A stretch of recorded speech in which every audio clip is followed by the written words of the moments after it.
A deputy accused of murder is now facing new charges. I'm Sarah Forgany with Gens 5 News Now. Authorities say he's also involved in organized crime. The Bexar County Sheriff's Office rearrested 20-year-old Clemente Lopez Jr. on a warrant for engaging in organized criminal activity. Lopez was booked on a murder charge almost 2 weeks ago. Investigators say just days before his arrest, he'd allowed inmates at the jail to attack 46-year-old Francisco Bazan, who later died from his injuries. Lopez has resigned from the sheriff's office. And new details on the mother and son facing terrorism charges for allegedly planning an attack at a local school. SCPD Chief William McManus says it's the first of its kind case in San Antonio. Vanessa Croy explains the significance of those charges. Sarah, the chief just finished talking just a few moments ago, and that mother you're referring to is 33-year-old Ashley Prado. She was arrested this week and charged with aiding in terrorism. And the chief just told us this is the first time that someone in San Antonio and Bexar County has ever been charged with that terrorism. The chief says it's a relatively new law that focuses on stopping violence during the planning phases. Now, we have also learned today the student in question here is a student at Rhodes Middle School, is just 13 years old. Here's what else we learned today.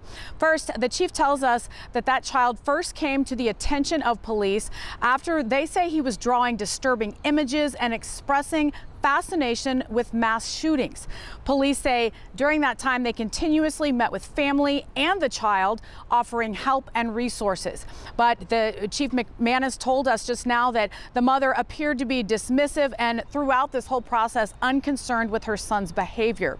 McManus said that months later the child was suspended for researching mass shootings. He was sent to an alternative campus and returned to Rhodes Middle School a month later. Now, according to Chief Johnny Reyes, he's the chief of San Antonio ISD Police. We asked him why the child was let back into school. He tells us that the child had served his time under the district rules and protocols and was allowed back on campus. And then Chief McManus told us the first day that child went back to campus, he was wearing a mask, tactical gear, but then suddenly disappeared. Now, he did tell us the child is now in custody. And as for the mother, after they got a search warrant, they found tactical gear, planning, many things of terrorism in there, and that's why Ashley Prado ended up getting that charge. But finally, we did ask what's next for Ashley Prado, the mother and the child. The chief tells us the child right now is still in custody, as well as the mother. She is still in jail. She has posted bond, but the chief tells us there's still some steps they have to go to, which he didn't go into detail, before she can be released on that bond she posted. The chief says as for what happens next, it's up to a judge to decide. He also wanted to emphasize the best form of prevention is to say something if you see something. He tells us this case started with a tip, and every tip they receive is taken seriously. For now, we are reporting live at police headquarters downtown. Sarah, we're going to send it back to you. Interesting. The first. Also, a warning about certain bathroom and kitchen sink faucets sold on Amazon. Apparently, some of them could release lead into drinking water. That warning from the Consumer Product Safety Commission, which says you should immediately stop using those faucets. All 4 brands listed in the agency's announcement were made in China. The CPSC says so far, none of the companies have agreed to an acceptable recall. You can read more about those brands on gens5.com.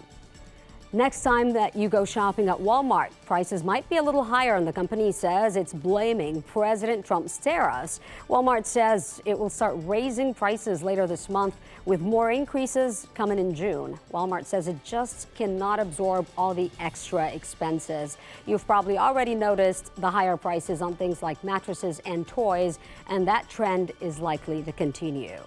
And President Trump is visiting the United Arab Emirates today during the final leg of his trip to the Middle East. He left Qatar after rallying troops and talking about a possible Iran deal. Natalie Brand has more.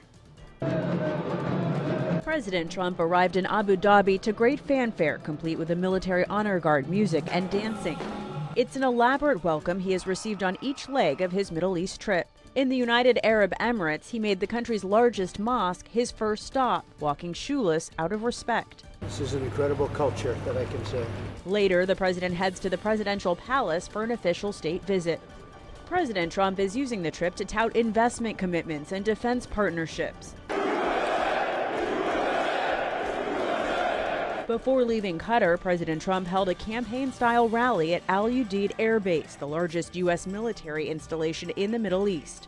As president, my priority is to end conflicts, not start them, but I will never hesitate to wield American power if it's necessary to defend the United States of America or our partners.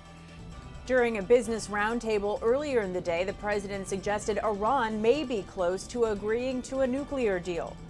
They're not going to make, I call it in a friendly way, nuclear dust. We're not going to be making any nuclear dust in Iran. He also alluded to his previous threat of military strikes. I think we're getting close to maybe doing a deal without having to do this. There's two steps. There's a very, very nice step, and there's a violent step. President Trump urged Qatar to help persuade Iran to reach a deal. Natalie Brand, CBS News, the White House. And that's a wrap of your KENS 5 News Now on this Thursday. I'm Sarah Forgany. See you tomorrow.